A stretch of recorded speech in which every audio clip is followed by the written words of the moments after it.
Day 2, Piute Mountains. After a little slow start to the morning, we got recharged and we were heading out to going through the Piute Mountain range, where this ended up being quite a long day. I didn't get it all on video, but it was a beautiful day nevertheless. We covered a lot of ground. I'd estimate about 40 to 50 miles all, said and done.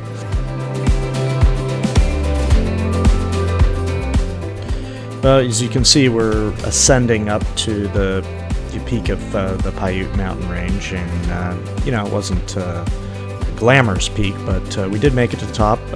Got some great still footage.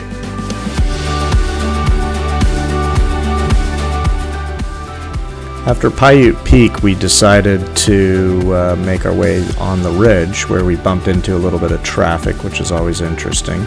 But the ridge towards Lake Isabella was spectacularly beautiful, with great views on either side.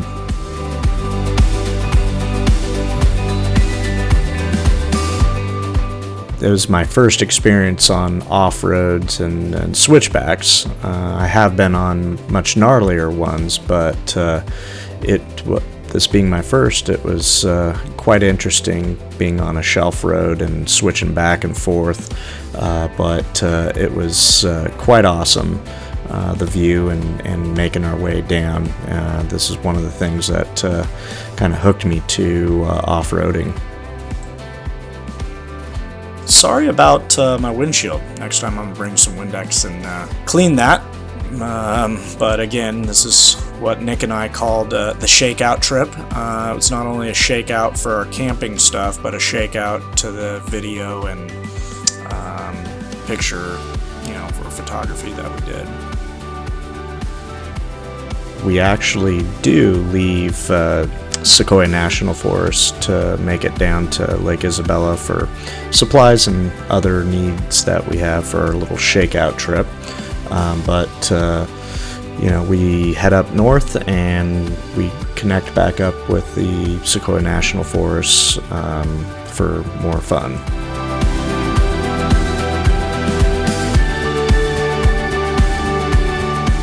Good morning. So let's go check out camp, see what we got going on here. Got a little whole fire going on here.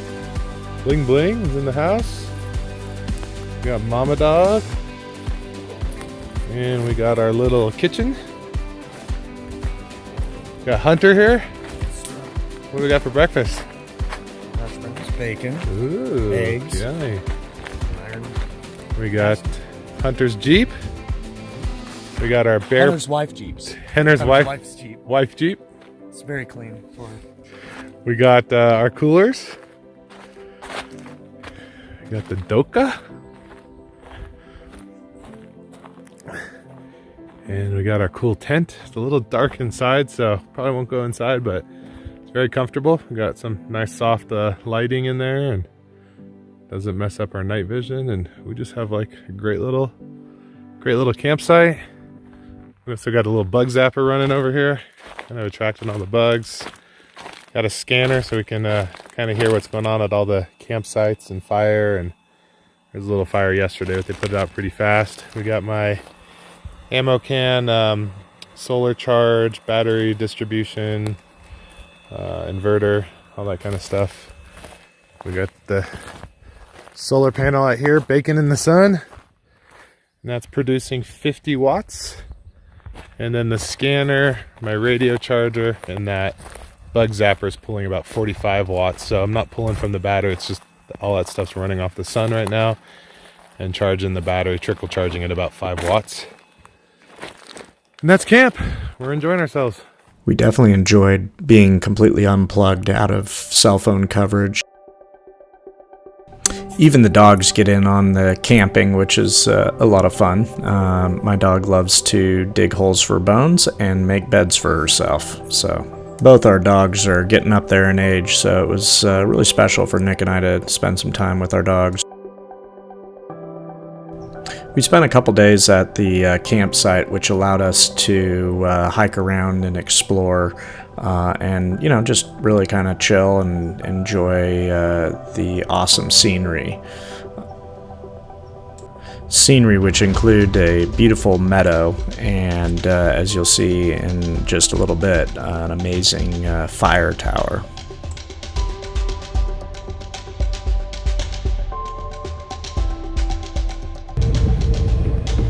So here's a little sampling of, let's see, where are we at?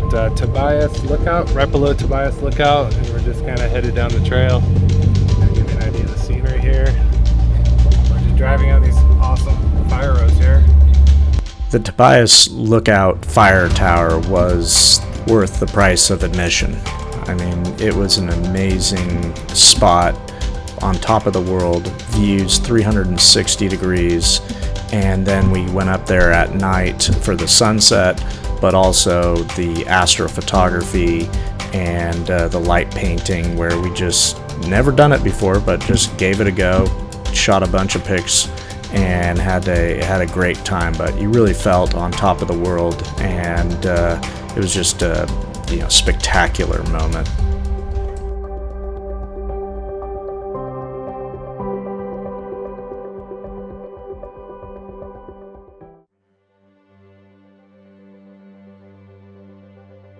Unfortunately, our very first overlanding trip did have to end, and we started to make our way down the hill from about 8,000 feet down to Bakersfield on Rancheria Road.